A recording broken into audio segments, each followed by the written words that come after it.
She was already crying before she even opened it. The envelope was plain white. No logo, no return address.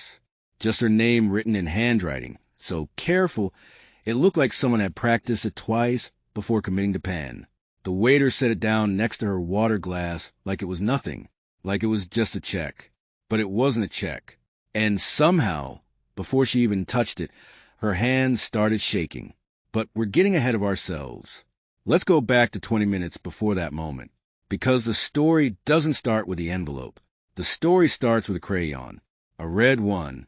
The restaurant was the kind of place where the menus had no prices, not because they forgot to print them, because if you had to ask, you probably shouldn't be there. The tablecloths were white linen.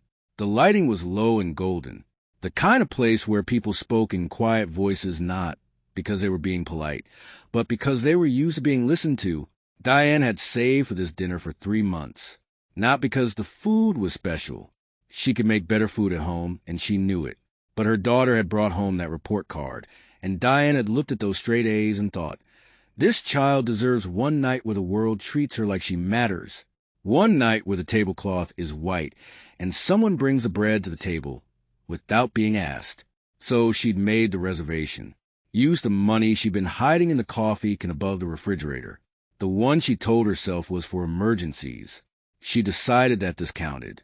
Her daughter, Lily, was 7 years old and had never in her life sat still for longer than 4 minutes. She was sitting still now, but only because she was drawing. She had a little Ziploc bag of crayons she brought everywhere, to church, to the grocery store, to the dentist. Diane used to be embarrassed by it. Now she just accepted it the way you accept rain. Lily drew the way other kids breathed, constantly, automatically, like stopping would be dangerous. She was drawing the restaurant, not the fancy parts. She was drawing the people, the old man by the window who kept checking his watch, the 2 women near the door who were laughing about something and touching each other's arms, the waiter who walked so fast his coattails moved behind him like wings. Diane watched her daughter draw and felt that specific kind of love that lives in your chest like a fist, the kind that hurts a little, the kind that makes you want to give someone everything and breaks your heart because you know you can't. The bread came. Lily didn't look up. Diane buttered a piece and set it near her daughter's hand. Lily picked it up without looking, took a bite, kept drawing. This was their life. This small, good, difficult life.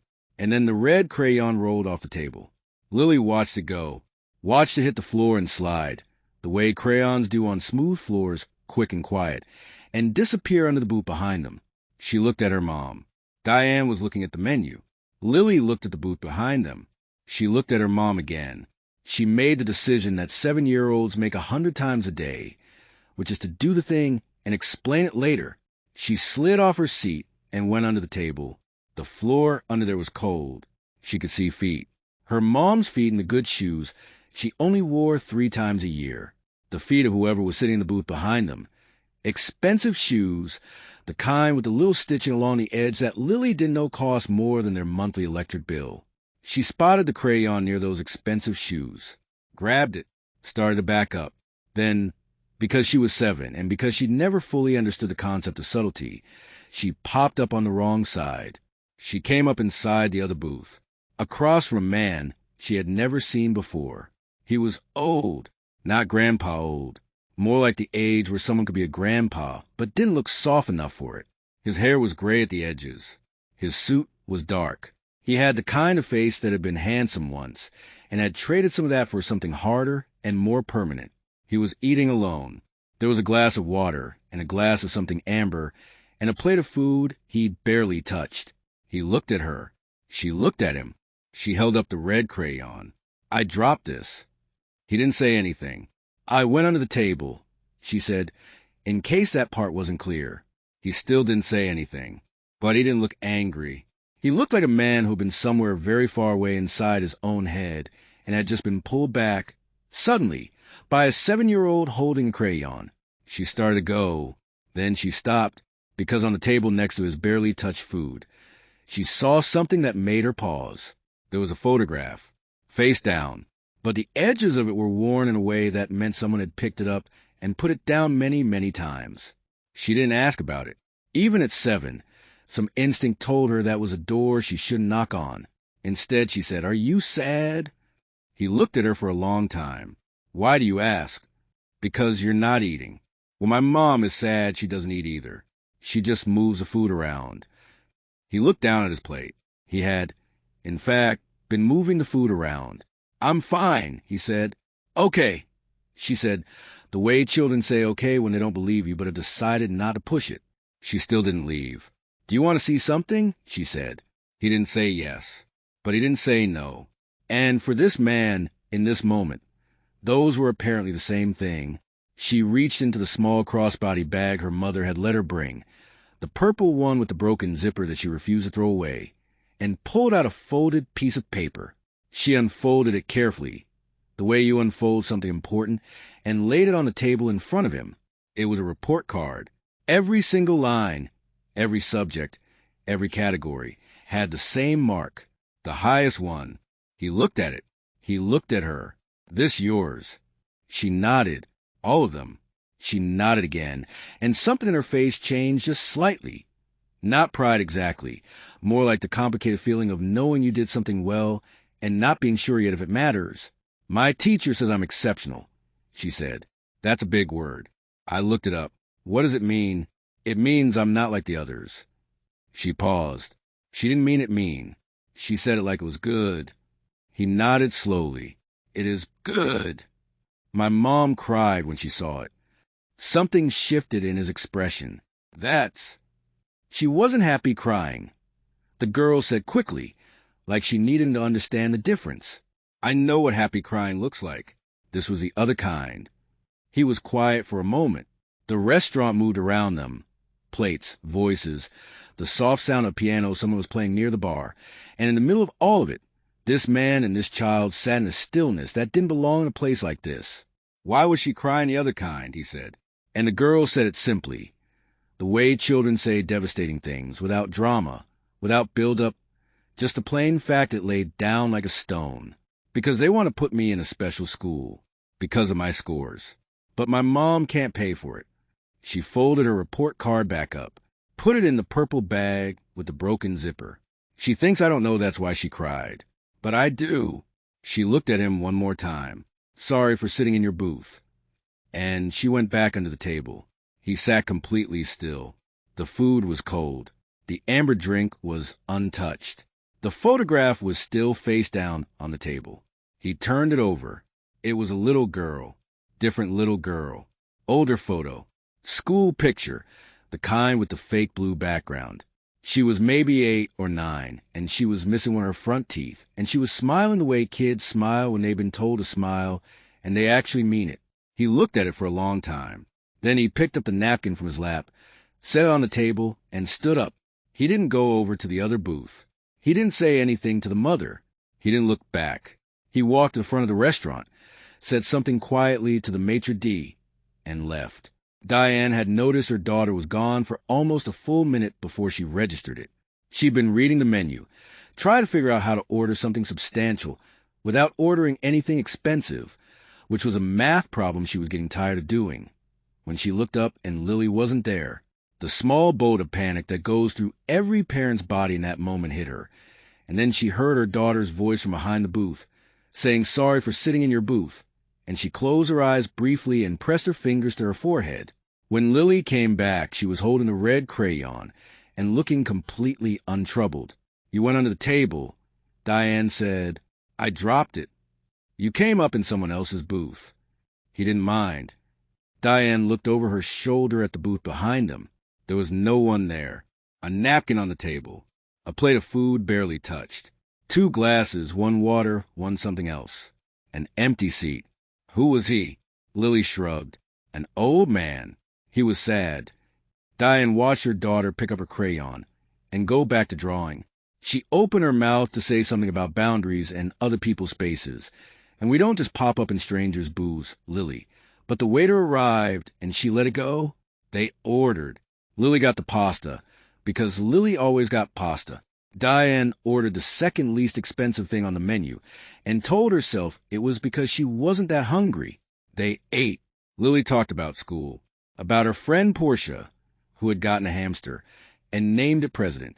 About the chapter book she was reading that was so good she started hiding it inside her textbooks during class, which Diane was not supposed to encourage, and so she kept her expression neutral while dying slightly of pride about how she wished summer would come faster, because summer meant the community pool, and the community pool meant the diving board, and she was going to jump off the high one this year.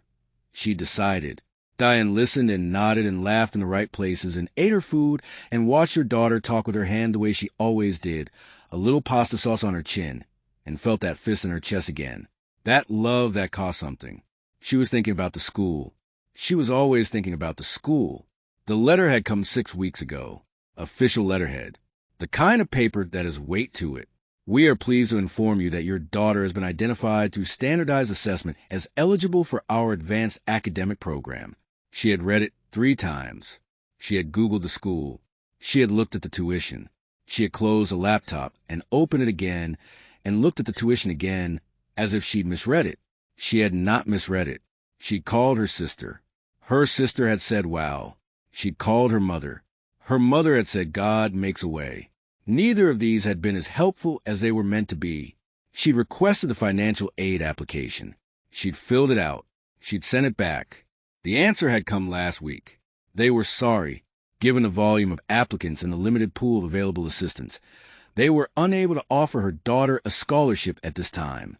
They hoped she would reapply next year. Next year. As if a year from now Diane would have somehow become a different person with a different income and a different bank account. As if the math would just fix itself. She had not told Lily. She had tried not to cry in front of Lily. She had mostly succeeded. She picked up her water glass and realized her hand was doing the faint trembling thing it did when she was holding herself together too hard. And she set the glass back down and smiled at her daughter, who was now drawing a waiter on the back of her paper placemat, and she thought, one problem at a time. Tonight is a good night. Tonight we celebrate. The waiter appeared at the table.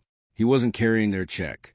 He was carrying an envelope, plain white, her name on the front, written by hand, carefully, like someone had thought about each letter. A gentleman asked me to give this to you, the waiter said. Diane looked at him. What gentleman? He's already gone, ma'am. Diane looked at the envelope. Lily was looking at the envelope. Diane looked at the booth behind them. Still empty, the barely touched plate still on the table. The sad man, Lily said quietly. Diane picked up the envelope. Her hands had already started shaking. She didn't open it at the table. She didn't know why exactly. Some instinct told her that whatever was inside this envelope was not something she wanted to encounter for the first time in a restaurant with her daughter watching her face. She paid the bill. She helped Lily with her jacket. She held her daughter's hand walking to the car, the envelope in her other hand, and she buckled Lily in and walked around to the driver's side and sat down and stared at the steering wheel. Mama, Lily said from the back seat, give me a second, baby. She opened the envelope. Inside was a single piece of paper, not a letter, not even really a note, just a name and a phone number and one sentence. She read it once. She read it again. She put her hand over her mouth. Mama? Lily's voice was smaller now. Are you okay? Diane nodded. She wasn't sure if she was okay. She wasn't sure what she was. Are you doing the sad crying or the happy crying? Lily asked. Diane turned around and looked at her daughter, 7 years old, red crayon still in her hand, eyes wide and serious and so bright. I don't know yet, Diane said honestly. Lily seemed to accept this. She looked out the window. He didn't seem like a bad man, she said, just a lonely one. Diane turned back around, looked at the piece of paper again, the name, the number, the one sentence. She read it a third time. Your daughter reminded me of someone I lost. Please call Monday morning. The school is already taken care of. All 4 years. Diane sat in that parking lot for a long time. The restaurant lights were golden behind her. Inside, other people were having other dinners, celebrating other things, living other lives. And out here in a car that needed new brakes and had a French fry under the passenger seat that had been there since February, a woman was holding a piece of paper and tried to understand what had just happened to her. Her daughter had dropped a crayon. Her daughter had popped up in the wrong booth. Her daughter had shown a stranger a report card and told him the truth about why her mother cried. And somehow, that stranger had walked out of a restaurant and changed the course of everything. She looked at the name on the paper. She knew the name. It took her a moment to place it, and then she did. And when she did, she felt the breath leave her body completely. She knew this name the way you know the names of mountains. The way you know them not because you've ever been there, but because they're large enough to see from everywhere. His name was Robert Calloway, and almost no one alive would have recognized him in that restaurant, which was exactly how he wanted it. He had been, at various points in his life, the subject of magazine covers and congressional testimony, and a documentary. He'd refused to participate in that had been made anyway. He had built 3 companies from nothing, sold 2 of them, and run the third into something so large it had stopped being a company and started being a fact of life. The way electricity is a fact of life, the way roads are a fact of life. You didn't think about it. You just used it and moved on. He was worth more money than most people could count to. He knew this and had stopped finding it interesting many years ago. What he found interesting lately was almost nothing. He ate alone because eating with people required performance he'd grown too tired to give. He came to this particular restaurant because no one ever recognized him here, and the food was forgettable, and forgettable was what he wanted. He didn't want to taste things. He didn't want to feel things. He wanted to get through the days the way you get through long drives, not by enjoying scenery, but by getting to the other side. This had been his life for 4 years. For years since the accident. For years since Sophie. He didn't talk about Sophie. His assistant knew not to mention her. His board knew not to mention her. The few people who still called him friends, fewer every year, which was fine, which he preferred, had learned, through a variety of uncomfortable experiences, that Sophie was a door that stayed closed. He kept one photograph. He had it with him always, in his jacket pocket, in his briefcase, on the nightstand when he slept, which was rarely and badly.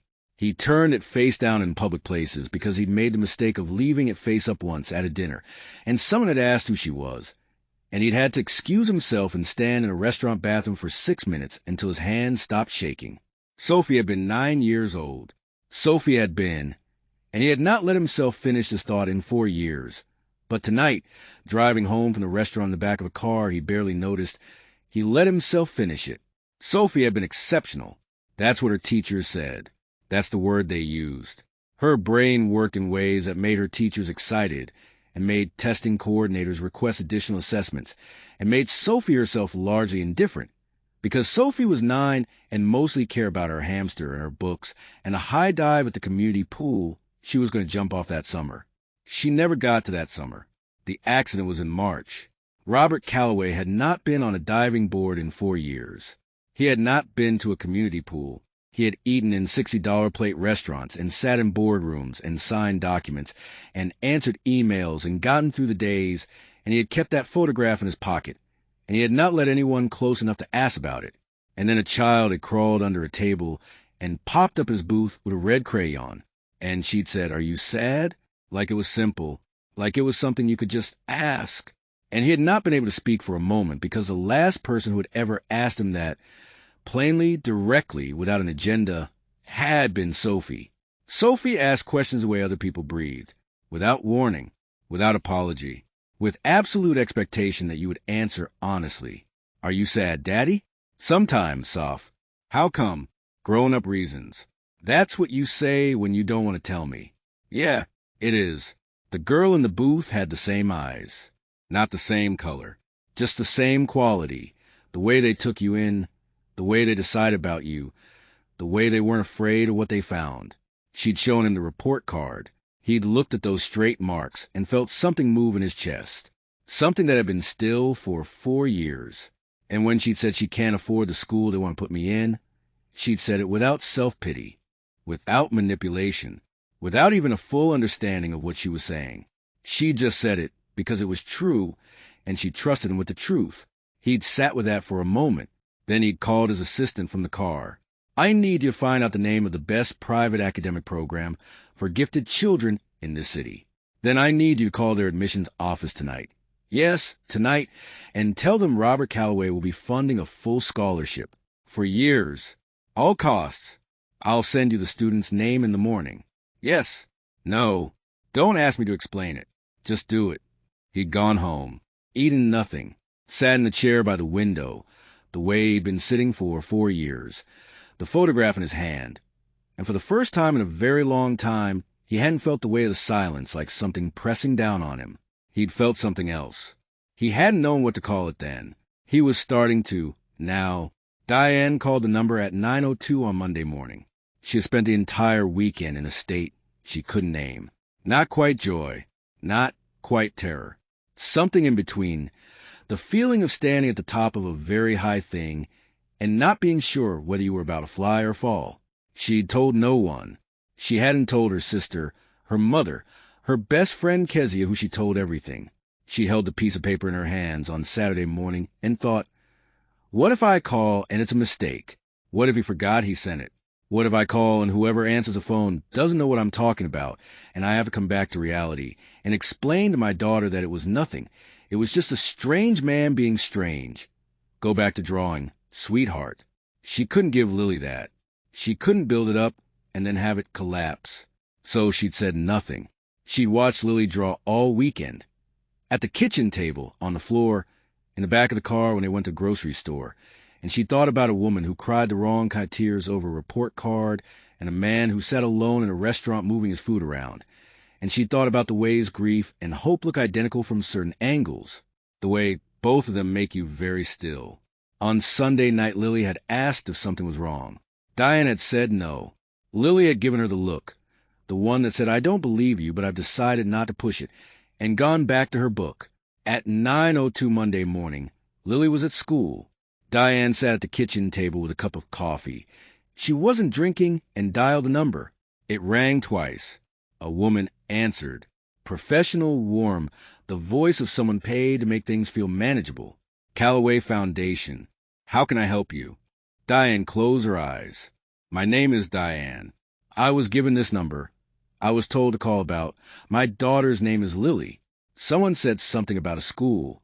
There was a brief pause. The kind that means checking something. Then the woman's voice changed. Still professional, but warmer now, like something had been unlocked. Ms. Diane, she said, we've been expecting your call. What followed was a conversation Diane would replay for the rest of her life. The scholarship was real. It was already filed. Lily's name was already on it.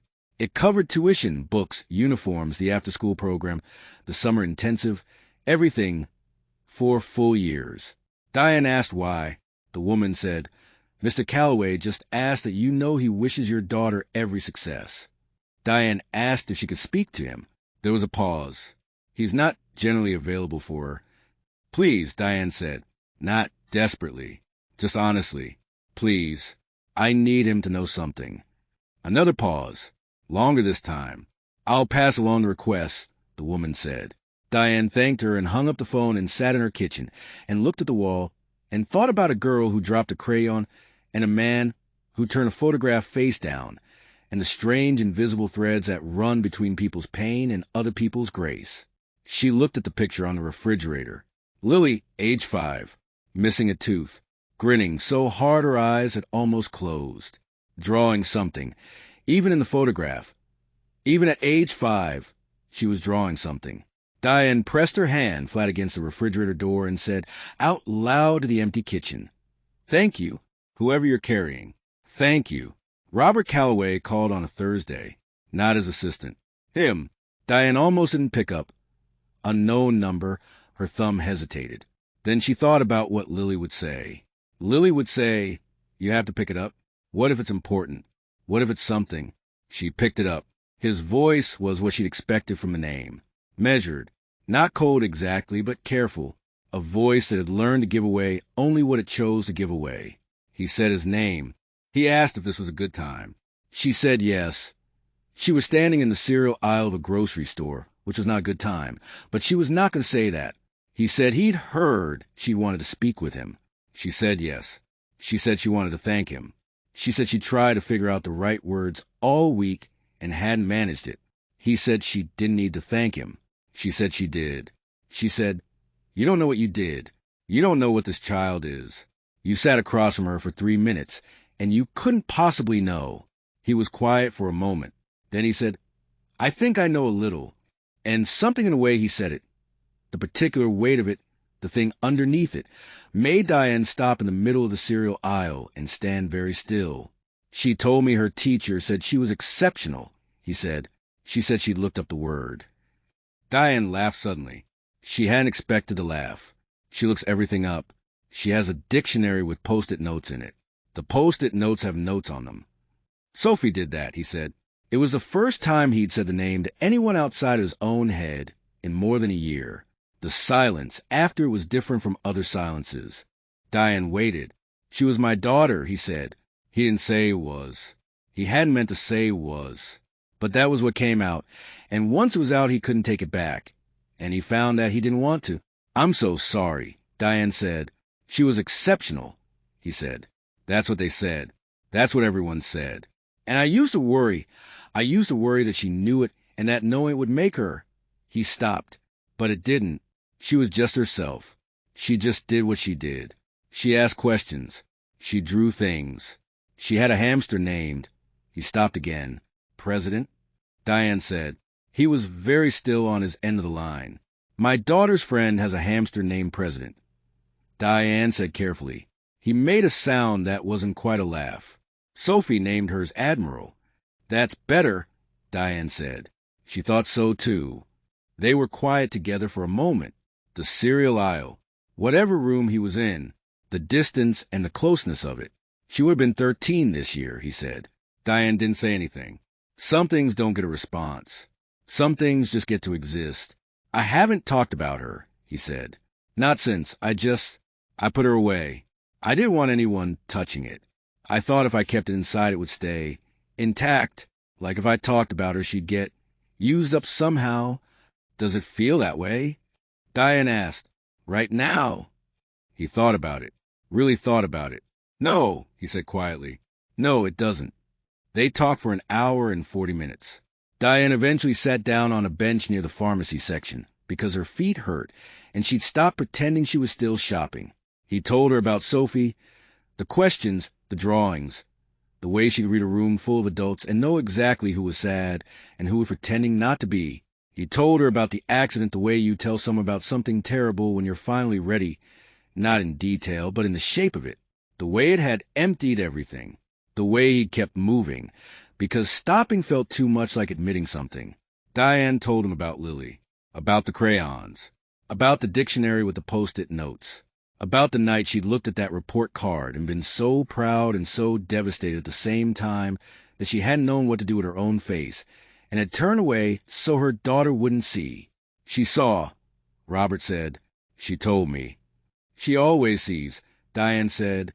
She just usually waits for you to be ready. He thought about a 7-year-old crawling under a table, popping up in the wrong booth, holding up a crayon, like evidence. Are you sad? She didn't wait with me, he said. No, Diane agreed. She decided you were ready. He was quiet for a moment. Maybe she was right. At the end of the call, he asked a question that surprised her. He asked if it would be all right, if she was comfortable, if someday, when Lily was a little older, and if Diane thought it was appropriate, he might meet her properly, not to make anything of it, not to be anything to her. Just to, he paused, looking for the word, and Diane realized she was watching him find his way back to something in real time, just to see her again. She reminded me that the world still has things in it, he said. I'd forgotten. Diane looked at the fluorescent lights of the grocery store and thought about the specific grace of small things. Crayons, report cards, plain white envelopes. I'll let her decide, Diane said. She's 7. She decides most things in this house already. He laughed. It was a real one. She wasn't sure, listening to it, if it was a laugh he'd made recently. It had the sound of something a little rusty. Diane told Lily about the school on a Friday night. She'd made Lily's favorite dinner. The pasta she always ordered at restaurants, but better, the way it was when Diane had the time and the good olive oil and let it go slow on the stove. She'd set the table carefully. She lit the candle they kept for special occasions, a fat white one, mostly burned down by now, that had been on the table at every birthday dinner, every report card dinner, every night when something worth marking had happened. Lily came to the table in her socks, drawing pencil still tucked behind her ear, and looked at the candle. What happened? Sit down, Diane said. Lily sat. She looked at the candle. She looked at her mother. Good something or bad something? Good. Lily's eyes went a little wider. She waited. Diane told her. Carefully. She left out some of the parts about Robert and Sophie because some of those parts didn't belong to her tell. And because Lily was 7, and because some things you learn in layers over time when you're ready. She said, the man from the restaurant called the school. The school that wanted you. He paid for it. You can go. Lily was very still for a moment. Then she said, for how long? For years. And you don't have to pay? No. Lily looked at the candle. She was quiet for a long time. Long enough that Diane started to wonder what was happening in there, in that bright and busy mind, behind those eyes that saw everything. Then Lily said, we should get him a card. Diane laughed, so suddenly she had to cover her mouth. Yeah, you can't just not do anything when someone does something nice. She said it with great authority, the way 7-year-olds state moral law. It's not right. You have to show them, you know. What would the card say? Lily thought about it. She picked up the drawing pencil from behind her ear. She pulled a paper placemat toward her. Diane used paper placemats now, had started buying them specifically, had stopped feeling embarrassed about it, and started thinking of it as providing art supplies. Lily drew for a few minutes. Diane ate pasta and watched the candle and didn't interrupt. When Lily turned the placemat around, Diane looked at what she'd drawn. It was 2 booths, a restaurant. In one booth, a little girl. In the other, a man. The table between them was small, but she'd drawn it carefully, detailed. A glass of water, a glass with something amber-colored, a plate with food barely touched. On the man's side of the table, she'd drawn a small square. She'd drawn lines around it that meant was glowing, somehow, shining, the way children draw the sun. What's that? Diane asked, pointing to the small square. Lily looked at it. His photograph, she said. I didn't see it, but I think he had one. I think it was really important. Diane looked at her daughter. He had really careful eyes, Lily said. People with really careful eyes are usually carrying something. Diane thought, 7 years old. 7 years old. Were the lines around it? She asked. Lily tilted her head at the drawing. Because I think she was still in it, she said simply. Whoever the picture was of, I think she was still in there. Diane put her fork down very gently. She looked at the candle. She breathed. She thought, extraordinary, exceptional. Those are not the same word, but tonight they are. The school was everything the letter had promised. Lily came home in September of the first year talking about things Diane had never heard of.